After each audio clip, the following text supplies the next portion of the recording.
প্রত্যেক সুখেই কিছু অপূর্ণতা আছে। আনন্দোচ্ছল চোখেও আর্দ্রতা আছে। দিনের আর নীরবে মাথা নত করেছিল, রাতের স্পন্দন থেমে আছে। কাকে কি বোঝাবো জানা নেই। চেতনা আর হৃদয় আড়ষ্ট হয়ে আছে। স্বপ্ন ছিল নাকি কেবলমাত্র ধুলো, যা চোখের পাতায় লেগে আছে।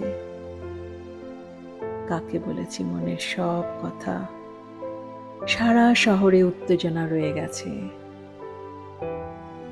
ইচ্ছেটা ছাই হয়ে গেছে,